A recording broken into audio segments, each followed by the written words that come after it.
and we've got another episode for you this week. Please like, share, subscribe so you don't miss out on future episodes, and I hope that you enjoy this week's conversation. This episode will consist of topics around domestic abuse, domestic violence and sexual violence. If you require any support or help, please get in contact with your local domestic abuse, sexual violence organisation. In the UK, you can call the National Domestic Helpline on 0808 2000 247. And if you are listening overseas, please contact your national helpline where support, advice and guidance will be available for you.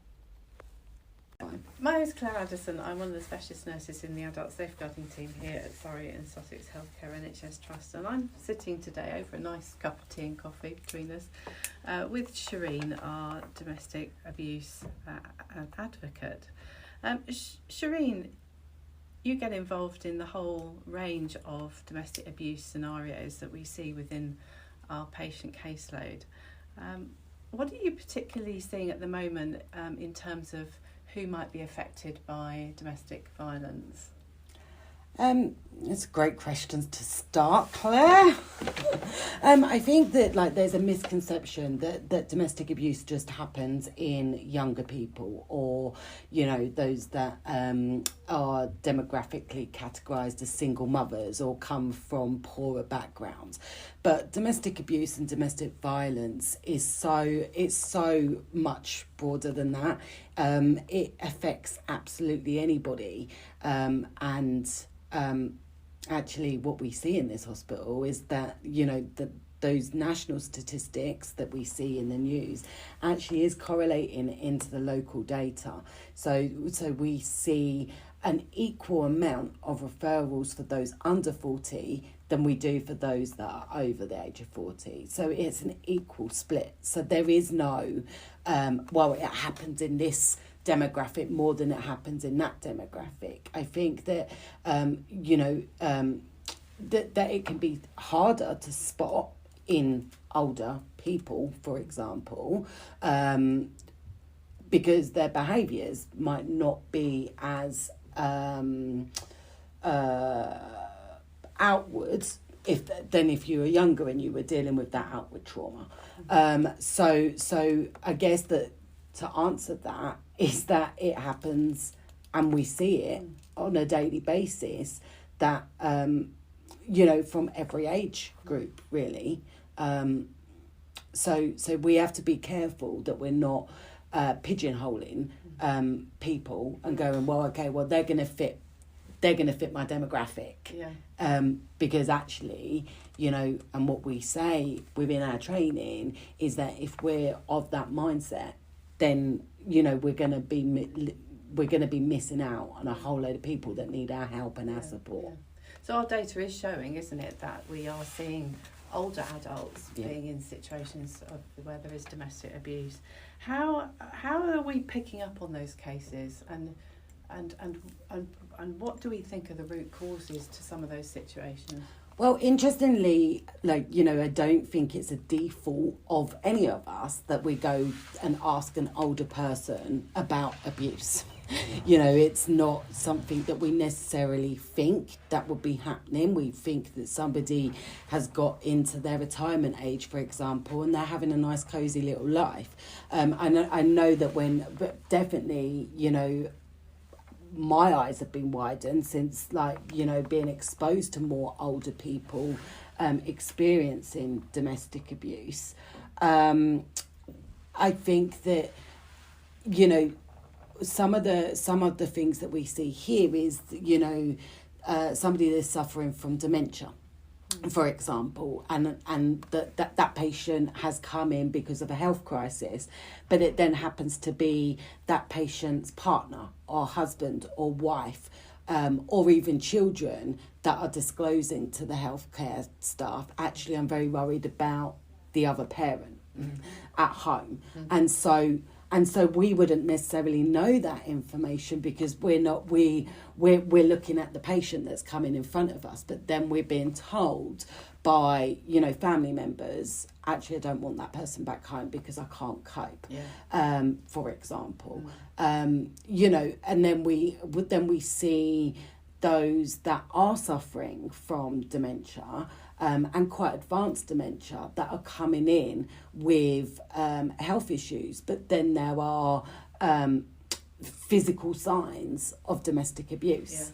But it's very difficult to ascertain what's going on for that particular person because, you know, they may not have capacity or they might not have the full understanding of what's going on.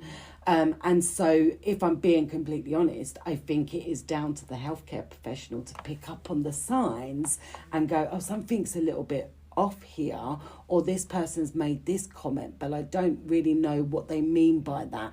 But then they go back and they say something else. And I think that it's having that inquisitive mind that will then bring these referrals much more out into the open than they are currently. Yeah, so you talk about that professional curiosity, and that's something that we need to have more confidence in as healthcare professionals, don't we? And you're telling, what I'm hearing is that you're saying that actually it can manifest itself in many different ways. Sometimes people are actually actively disclosing the fact that they're in a situation where there is domestic violence or abuse, and sometimes we're observing signs that might lead us to believe that that is the case, and we shouldn't ignore things like bruising, we shouldn't ignore things like changes in behaviour where people could become very withdrawn. These are all sort of subtle things, aren't they, that we need to keep our eyes and ears open for.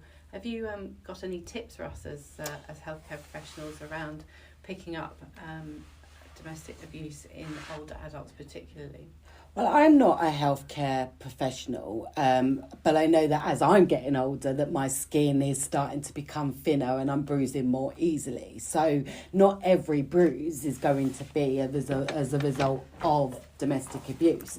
But if you've got bruising that doesn't make an awful lot of sense, so bruising behind the ears, for example, or bruising that you wouldn't normally get from a fall. So you would get your scrapes around your knees or on your elbows, for example. But if you're seeing grab marks around your arm, that, you know, that may suggest that even if there's no abuse, that somebody's got quite frustrated. Yeah. So let's say that patient is the one that has got dementia and they're acting out, and you know they're a bit scared and they're acting out, and then there's that restraint that's going on. Well, actually, maybe there isn't abuse being directed to that patient, but actually maybe the carer needs a little bit of support because we've got we've got some bruising going on, and it's not out of abuse, it's just actually I'm restraining this patient right now. So it's kind of, working out what would be,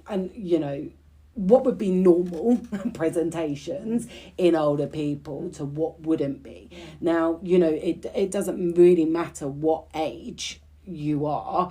Those that are experiencing any form of domestic abuse or sexual abuse will have some element of shame. So they may not want to talk to you about stuff, especially if they're older and you happen to be, some sprightly 20-year-old and you're going in there full of the life, the life and spring or joy, and you're concerned, but this older person going, no. Or even the other way, where you're a younger person, but you've been taught by society to respect your elders, so you're not going to ask certain questions. So it's about kind of approaching it like we are right now in a conversation. Hey, how are you? How was your day? Like, what's going on at home?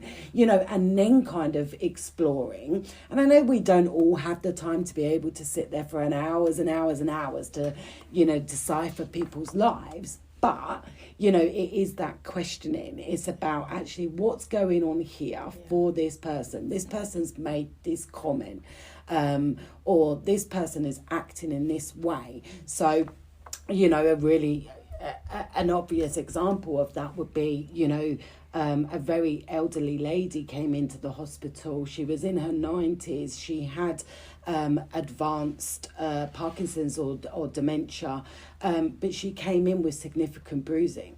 And there was concern around what was going on for her. She was found in a state of undress. She was very worried. She was very panicked. But she also had this advancement of her cognitive her cognitive functioning declining, so she wasn't able to articulate, but actually just in her actions very scared when healthcare professionals going near her to do personal care, for example, crossing your legs, as though it's a way of shielding. These are just natural body movements in order that your brain is going, hey, I'm on high alert right now, what do I need to do, even if we're not able to articulate. Does that make sense? It really does. Now we've talked a lot about physical abuse, haven't we? But what we're seeing also within our clinical areas, in my experience within the safeguarding remit, is financial abuse and the potential for financial abuse. And it's, for me, really important that our clinical staff are aware of that possibility and are very vigilant and observing when visitors are attending the bedsides and checking that they're not putting our patients in difficult situations where they're asking them to sign unwitnessed pieces of documentation that might mean that they're become victims of financial abuse. And sadly we are seeing quite a lot of that around the place, so it's keeping our eyes and ears open, and as clinical staff not being drawn into situations of witnessing any events like that. Do you have any thoughts on that? I think economic abuse is a really real thing, and I don't think that as a society that we really understand financial abuse and the impact that it has. But exactly that, like when you're in your older age, and then you've got family members, your own children that are deliberately extorting, money, for example, or making elderly parents that don't have capacity sign over important documents, which then results in them getting their homes or emptying their bank accounts. And then the real implication of that actually, how is this patient going to function with no money, or they're no longer able to go into the home because the child has overtaken the home and gone, no, you can't have that. And actually that's a real case study as well, is that a lady had her own property, and then her older son, who has his own issues with alcohol and drugs, then moved back in with the mum, but very, very quickly overtook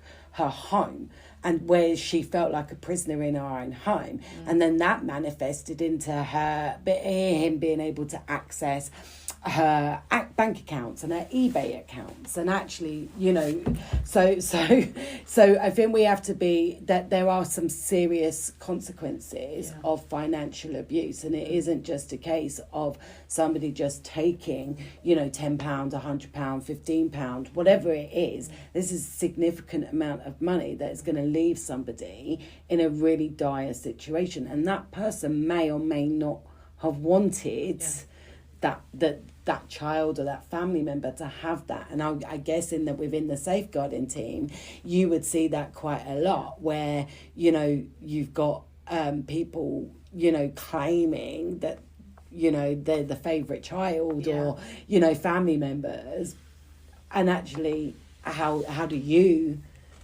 family dynamics can be very treacherous, and actually where you have to be guided by the patient, but when the patients don't have capacity, that becomes very difficult, and people can be quite manipulative and quite misleading in the way that they interface with us, and that can lead to problems. So yes, professional curiosity at every turn, not necessarily always trusting people, checking out the facts, and certainly if people claim to have power of attorney, making sure we've seen evidence of all of that.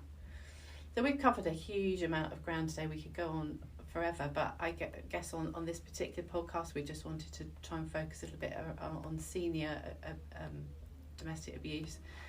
So just the message to you is, if you have any concerns at all, make sure you escalate your concerns. You can always call the safeguarding team. You can always call Shireen for advice, but don't leave it. If you have a hunch, then make sure you get it checked out at in a more robust way, and raise a safeguarding concern if you have any reason to do so. And if you, want to find out more, there are some great organisations that specifically work with older people that are experiencing abuse. Hourglass are an amazing nationwide organisation that work with those victims that are defined as old or older, and that may or may not be experiencing dementia. They know the law. They're able to advise around, Section 42s and all of that kind of stuff, that comes with both of our territories, like, the safeguarding aspect and the domestic abuse.